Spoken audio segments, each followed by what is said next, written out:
Hey guys, Bart coming to you from TST Industries in Florida, bringing you another episode of TST Garage. In this video, we will be focusing on the TST Industries Halo signals for the 2007 to 2012 Honda CBR600RR. Now these were developed by us a couple years ago, and we've just updated some of the mounting geometry, so we're reshooting the video in our new studio. Hope you guys enjoy. So what's so special about these lights? As you can see here in front of me, we have one mounted into a fairing, and they provide a really nice flush mounting to the fairing, yet they are really extremely bright and also have a running light that shows as a halo, a little ring around the perimeter of this light. They also are plug and play. This plug and play ability is verified in the North American and South American models. If you're purchasing this part from outside that region, please verify that this is the plug that you have on your bike. Otherwise, you'll have to do some splicing. It's really not that big a deal, but it just adds a little bit of time to your installation. So our new Halos install onto the bike in a really simple fashion. You just get this unit through the well left behind in the fairing from the removal of the OEM light, and you get one of these grommets on and a washer and a self-threading screw caps this off and makes it captive within your fairing. It's really simple. The most complicated part is going through removing and reinstalling some of the components that are found on the bike, and now we'll just show you how to do that step by step. Hope you guys enjoy. All right, so for the purpose of the demonstration in this video, we've started with the left side on the bike. So the first step will need to be to loosen this shroud here on the inside of the fairings next to the left fork tube. You could actually get away with just loosening it and not removing it, but for the purpose of showing you guys what needs to be done, we are actually going to remove it. So if you dislodge this panel, there is a push pin under here that we could actually leave in place. Once that's pulled, it'll release this portion, and up front there will be another fastener.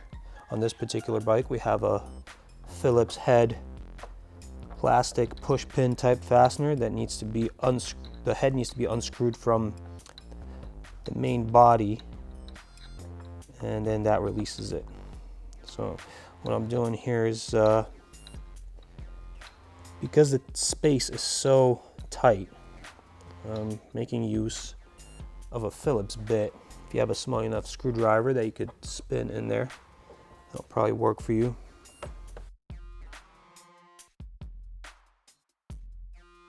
And it's pretty easy to extract. Now we have the ability to pull this entire panel out, and after we're done with the installation, we'll just replace it. So now we have access to the inside here, and we just have to find the orange plug. The orange plug is the left side plug for these signals. On the right side you'll have blue. So the removal of this plug involves pulling up on this tab and just slipping the female off the male. Sometimes they get stuck, and it's necessary to use a little screwdriver.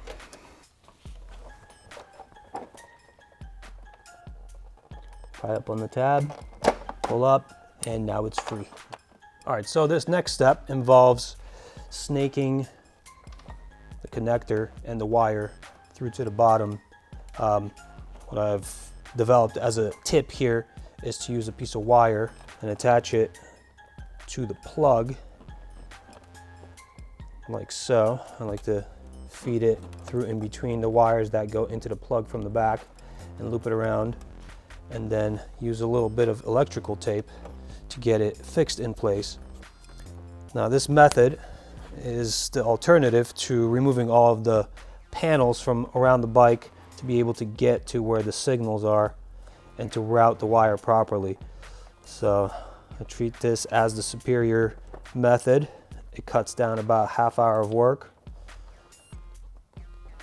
and that's the way we're going to proceed. So now that the wire is in place, I like to pull test it, make sure it's not going to slip off. if it does slip off during the snaking, we'll basically lose it in there, and we'll have to remove all those fairings that I didn't want to remove. So let's proceed to the next step. All right, so let's now physically remove the fastener that holds the OEM signal on. Here you can see the stud right here on the inside of the fairing. And onto that stud, there is a 10mm nut threaded on against a back plate. So now I'm gonna grab a 10mm socket and crack that nut loose. And once it's loose, it's typically pretty easy to back it out by hand. I find it a little bit easier to do it by hand. There it is, you can see it right there. And once you remove that and put it to the side, now your signal is free to move. There is a backer plate in there. We'll remove that backer plate once we get our wire down.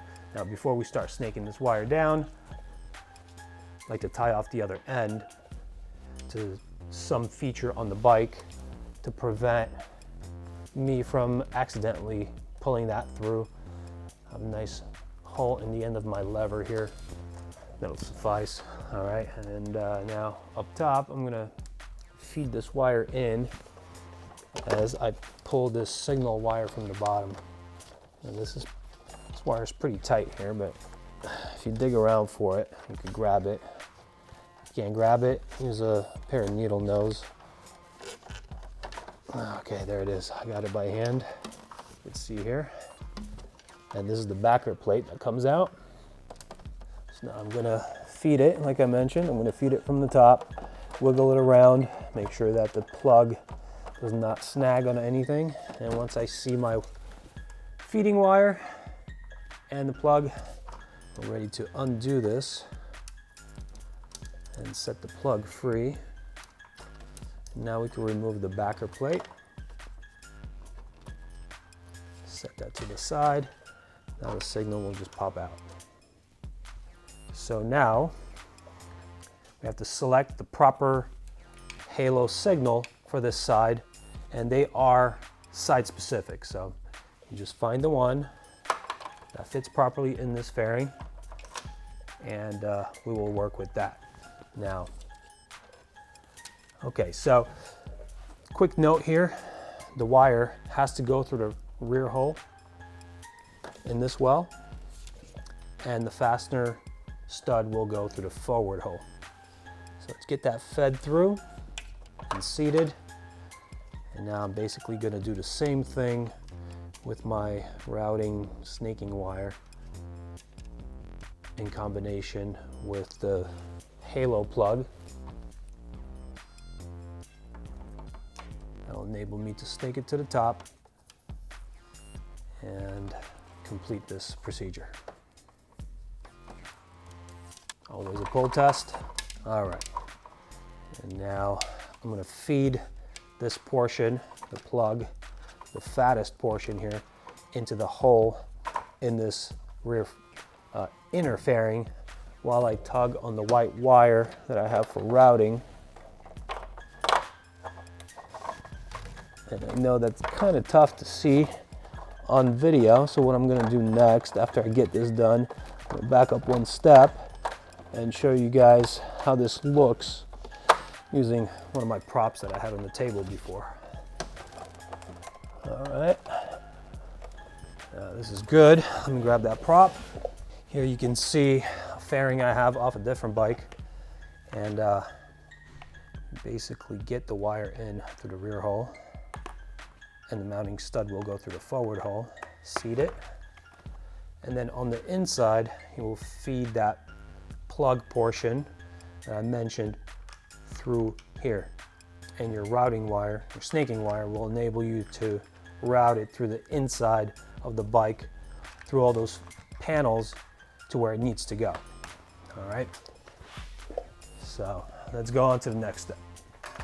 All right, so let's get this signal fastened into the bike, and for that we will grab half of the hardware that is included in the kit. You have a grommet, a washer, a self-threading screw that takes a Phillips screwdriver. So the first thing that needs to go on is this rubber grommet that will go onto that mounting stud, and then I will arrange my washer on the screw like this and get that thread started. Once you've started the thread by hand, you can finish with a screwdriver. Just have to make sure not to over tighten this connection. It is a self-threading screw that is going into polycarbonate plastic.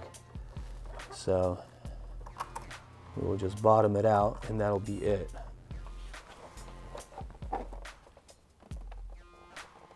Signals are designed in a way that the load carrying is distributed along the whole signal well. So there really is no need to over tighten these.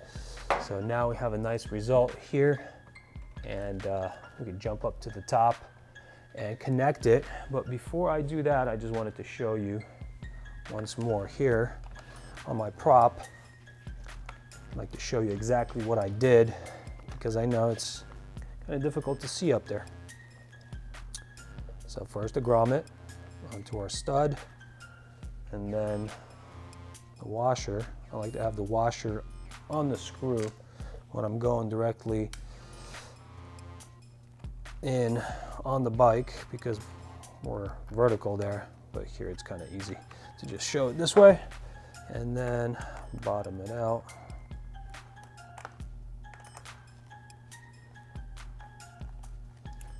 And there it is. It's that simple. All right, so let's go on to the next step. All right, to get this thing buttoned up, we're gonna basically go in the reverse order of some of the first steps we've done. I'm gonna first get rid of this routing wire I've put in, take it off the plug, and now find the female portion of the plug on the harness, align the key on our plug with the slot here, plug it in. Now we're ready to test this. All right, so as you can see, we have full functionality of this system.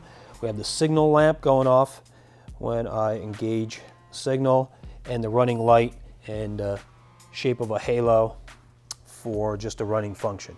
All right, so now at this point, what I'll do is replace the one panel that still remains to be replaced, and it goes in this orientation. There's a harness here that goes through here. Down on the bottom, it's got some tabs that it needs to align with. They're fully visible if you got enough lighting.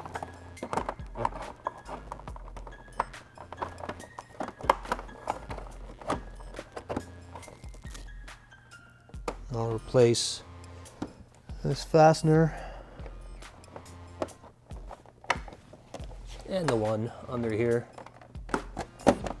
Re-engage these tabs, and now this side is ready. As you guys can see, we're done here. The procedure for the installation on the right side of the bike is exactly the same, just on the other side. So if you guys repeat these steps on the other side of the bike, you'll be good to go. For the purpose of this video, I'm going to be done, and I hope you guys enjoyed this video. And check out our other videos, leave us some comments, check out the website. Hope to see you there.